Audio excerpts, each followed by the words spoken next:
সৈকত, এই সময় কেন এসব বলতেছো?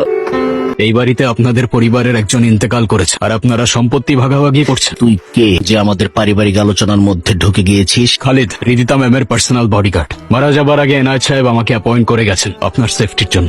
পরবর্তী 3 সপ্তাহ রিদিতা ম্যামের সামনে কে যাবে, কি খাবে, কে কথা বলবে কিংবা কোথায় সাইন করবে সবকিছুই হবে আমার পারমিশনে। এটা কি মামার বাড়ির আবদার? বললেই মানতে হবে। হু আর ইউ?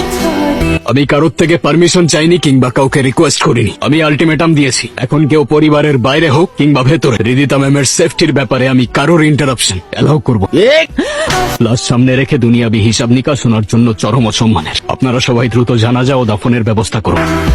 ম্যাম, একটু খেয়ে নে। খাবার এসব নিয়ে যাও। আমার শরীর টিকলো কি না টিকলো তাতে এখন আর কিছুই যায় আসে না। যায় আসে ম্যাম, আপনার শরীর না টিকলে আমার কন্ট্যাক্ট ব্রিচ হবে। আর অসুস্থ কিংবা মৃত ব্যক্তিকে নিরাপত্তা দেওয়ার থেকে সুস্থ ব্যক্তিকে নিরাপত্তা দেওয়া অধিক কার্যকর। আপনি কি মানুষের সাথে এইভাবেই কথা বলেন? আমি তথ্যের ভিত্তিতে কথা বলি ম্যাম। আর তথ্য হচ্ছে আপনার গ্লুকোজ লেভেল কমে গেলে রিফ্লেক্স স্লো হয়ে যাবে। বিপদের সময় আপনি দৌড়াতে পারবেন না। আর এতে আমার কাজের ক্ষতি হবে, তাই আপনার খাওয়া উচিত। তুমি যেভাবে ভাবছো ওইভাবে কিচ্ছু হবে না। এই মেয়ে সাইন করবে না। ওসিয়তনামায় সাইন নেওয়ার সময় তুমি ওকে দেখেছো? তারপর যখন বডিগার্ড না কি আসলো ওকে দেখেছো? একদম চুপ ছিল, যেন সব ফোন দিয়ে আগের থেকে এটে রেখেছে। কালকে যদি মা তুমি আমাকে না থামাতে, আমি এর শেষ দেখে ছাড়তাম। মানে যা করার আপোষে করতে হবে, জোর জবস্তি করে কিছু করা যাবে না। যদি পাড়া প্রতিবেশী আর আত্মীয় স্বজন সন্দেহ করে না, বিরাট একটা ঝামেলা হয়ে যাবে। স্যার, ওদিকে সব ঠিক আছে তো? জি স্যার। শোনো, ও কিন্তু আমার খুব ঘনিষ্ঠ বন্ধুর মেয়ে। তুমি থাকতে ওর যেন কোনো অসুবিধা না হয়। আপনি নিশ্চিন্তে থাকুন, আমার নজরে এড়িয়ে কোনো বিপদ ওনার অব্দি পৌঁছাবে না। বাবা চলে যাওয়ার পর বাগানটা কেমন ফ্যাকাশ হয়ে গেছে, তাই না? বলতে পারছি না ম্যাম, এখানে কখনো আগে আসিনি আমি। বাবা সব সময় বলতেন মানুষ মারা গেলে নাকি তার প্রিয় বাগানটাও শোক পালন করে। শোক পালনের বিষয়টা ঠিক জানি না ম্যাম, তবে বাগানের মালিক না থাকলে দ্রুত আগাছা জন্মায়, আর আগাছা জন্মালে আসল গাছগুলো মরে যায়। আপনার চারপাশটাও এখন আগাছায় ভরা। জানেন, এই পৃথিবীতে একমাত্র বাবাই আমাকে সব থেকে বেশি ভালোবাসতো। মা মারা যাওয়ার পর কোনোদিন মার অভাব বুঝতে দেয়নি। কালকে যাকে দেখলাম উনি। মা মারা যাওয়ার পর বাবা ওনাকে বিয়ে করে। উনি নিজের সন্তানের মতোই আমাকে দেখে, অনেক আদরও করে। ম্যাম, যে আদর করে আপনাকে বন্দি করে রাখে সেটা যত্ন না বরং শক্ত এক খাঁচা। আমি দেখেছিলাম কাল, তার এক হাত আপনার কাঁধে ছিল আর এক হাত ওসিয়তনামার ফাইল। আপনি কি সত্যি বিশ্বাস করেন যে মা আপনাকে ভালোবাসে? সে আপনার বাবার লাশের সামনে সম্পত্তির হিসাব কষতে পারে?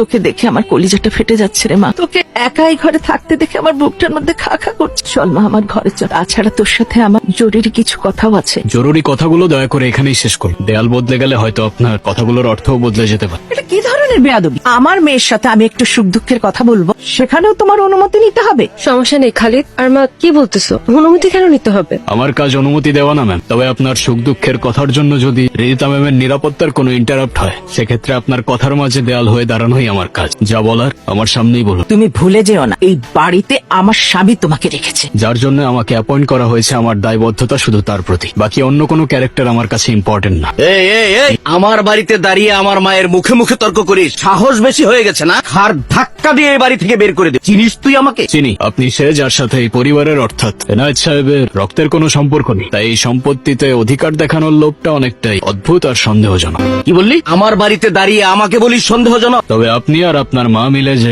সম্পত্তির নাটকটা সাজাচ্ছেন সেটার স্ক্রিপ্টটা বেশ পুরনো।